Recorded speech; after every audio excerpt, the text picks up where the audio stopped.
ሰላም ጤና ይስጥልን።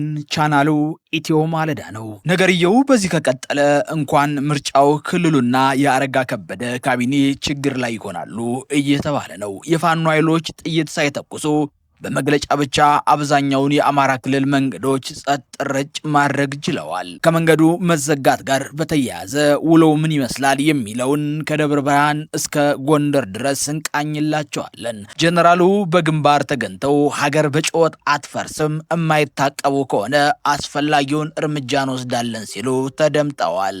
ሌላው ከምርጫ ጋር በተያያዘ የኦሮሞ ፖለቲከኛ ቲያትር ነው ሲሉት ኢህአፓ ሚስጥረ ስላሴ ደግሞ ለመታሰርም ለመሞት ተዘጋጅተን ነው የገባንበት ብላለች። ምርጫ ቦርድ የውጭ ጉዳይ ሚኒስተርን ሐሳብ መነሻ አድርጌ ዓለም አቀፍ ታዛቢዎችን ምርጫ እንዳይታዘቡ ከልክያለው ያለ ሲሆን አንድ ዓለም አቀፍ ሚዲያ ደግሞ ምርጫው ተለዋጭ ሐሳብ በሌለበት ብልጽግና ፓርቲ እንደሚያሸንፍ አረጋግጫለሁ፣ ለኢትዮጵያና ለቀጠናውም ጭምር ችግር ፈጣሪ ነው ሲሉ ዶክተር አብይን አጥብቀው ተችተውታል። ይህንንም እናየዋለን። ምርጫን ማደናቀፍ ዓላማው ያደረገው ፋኖ ዛሬ ሳይሆን ከወራቶች በፊት ነው። አቅዶ መንቀሳቀስና በየአካባቢው ከአገዛዙ ጋር ሲያደርጋቸው የነበሩ ጦርነቶችን ገታ አድርጎ ከፍተኛ ዝግጅት ሲያደርግ እንደነበረ በርካታ ለፋኖ ቅርብ የሆኑ ሚዲያዎች ሲዘግቡት መቆየቱ የሚዘነጋም አይደለም። ዋለ አደረ የተባለለት ቀንም እንዳይደርስ የለም ደረሰ። ፋኖ ነገርየውን በመግለጫ ጀመረው። ከግንቦት 21 ጀምሮ ለተከታታይ 5 ቀናት የትራንስፖርት እንቅስቃሴ ገድብ ያለው ያለ ሲሆን ይህ ማለት ደግሞ ምርጫው የሚያበቃው በ24 ሲሆን እስከ 25 መንገድ የሚዘጋ ሲሆን ይህንን ተከትሎ በአረጋ ከበደ የሚመራው የአማራ ክልል ፖሊስና ጸጥታ ምርጫውን ተከትሎ ለሚፈጠረው ማናቸውም ችግር በተጠንቀቅ ላይ ነኝ ቢልም የፋኖ ኃይሎች ጥይት ሳይተኩሱ የመንግስት ሚዲያዎችን ሳይጠቀሙ በፌስቡክ ብቻ በሰጡት መግለጫ ከወረታ ደብረ ታቦር፣ ከባህር ዳር ጎንደር፣ ከደብረ ማርቆስ አዲስ አበባና በከፊል የጎጃም ቀጠናዎች እንዲሁም ሁሉም የወሎ ቀጠናዎች መንገድ ተዘግተዋል።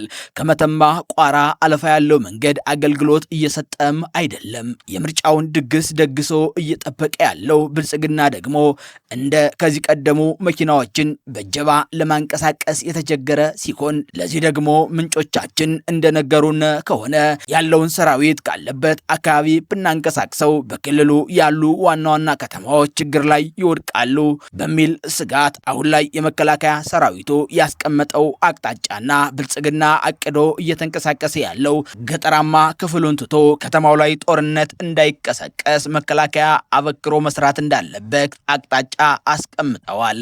ታዲያ ይህንን ተከትሎ መንገድ ተዘጋ ቢባልም አገዛዙ የመንገድ ትራንስፖርት ሙያተኞችና የትራፊክ ፖሊሶችን በመጠቀም ስሩ አሊያ ታልጋንፈታለም በማለት ሹፌሮችን እያስጨነቁ ይገኛሉ።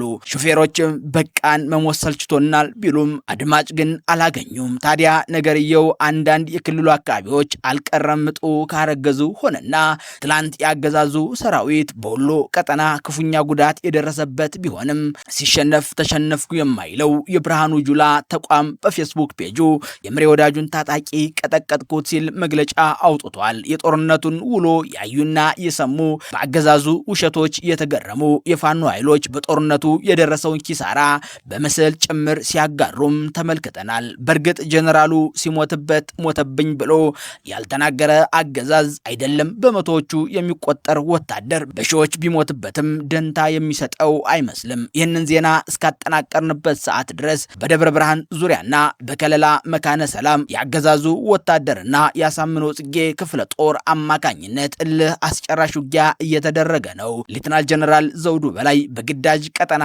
ተገንተው አሸባሪው ሸኔና ጽንፈኛው ቡድን ጨምሮ በየጊዜው ወቅታዊ አጀንዳዎችን በመፍጠር ህዝብን ለማደናገር በሀገር ክብር ላይ ሊቆምሩ የሚያስቡ ማናቸውም ኃይሎች ከድርጊታቸው የማይታቀቡ ከሆነ ሰራዊቱ አስፈላጊውን እርምጃ እየወሰደ ህግ እንደሚያስከብርም አሳስበዋል። በተጨማሪም ሀገር በጩኸት አትፈርስም ብለዋል። ሌላው ደግሞ ነገርየው ከምርጫ ጋር ግጥምጥሞሽ ይሁን ታስቦበት የማይታወቀው በታጣቂዎች እገታ እስካሁን ባለው መረጃ ከ20 በላይ ሰዎች የቀጠፈው እገታ ከአዲስ አበባ ሐዋሳ፣ ከአዲስ አበባ ጎጃም የሚጓዙ በታጠቁ ኃይሎች በመቶዎቹ የሚቆጠሩ ሰዎች በታጣቂዎች የታገቱ ሲሆን ታግተው የእግር ጉዞ ያልቻሉት የተገደሉ ሲሆን ቀሪዎች ደግሞ እስካሁን መዳረሻቸው አልታወቀም።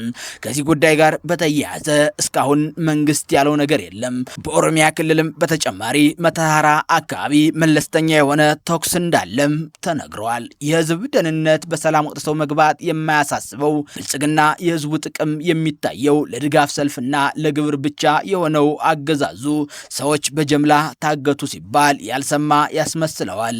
ብልጽግና ጥሩ እንደሰራ መሪ ምረጡኝ ብሎ ካርድ እየጠበቀም ይመስላል።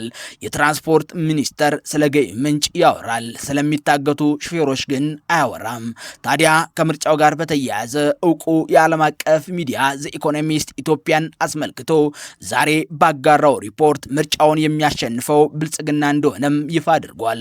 ሚዲያው በሪፖርቱ ጠቅላይ ሚኒስትር አብይ በመቶ ሺዎቹ የሞቱበትን ጦርነት የመራ ዛሬም አማራጭ ሀሳብ የሌለው ለሚመራት ሀገር ሳይሆን ለቀጠናው ሰላም ማጣት ተጠያቂ ያደረገው ሲሆን እውቁ የኦሮሞ ፖለቲከኛ የኦፌኮ ሊቀመንበር ፕሮፌሰር መራራ ጉዲና ምርጫው ቀልድና ቲያትር ነው ሲሉም ተሳልቀውበታል። አገዛዙ አይደለም የእኛን የተቃዋሚዎችን የራሱን ጀነራሎች ደህንነት መጠበቅ ያልቻለ ሰላም ባልሆነበት ሁኔታ አይደለም አምቦ ከዚህ ሱሉልታም ሄዶ ምርጫ መቀስቀስ አይቻልም። እኛም የተሳተፍነው በምርጫ ቦርድ ላለመሰረዝ ነው ብለዋል። የኢህአፓዋ ሚስጥረ ስላሴ ደግሞ አገዛዙ የሴፍቲኔት ተጠቃሚዎችን ይዞ የድጋፍ ሰልፍ ቢወጣም እኛ ግን ጦርነት ይቁም ብለን ሰልፍ ብንጠራም ተከልክለናል። ምርጫውን የተሳተፍነው መሞት መታሰር እንዳለ አምነን ነው ስትል ለፈረንሳይ ጋዜጣ ምላሿን ሰጥታለች።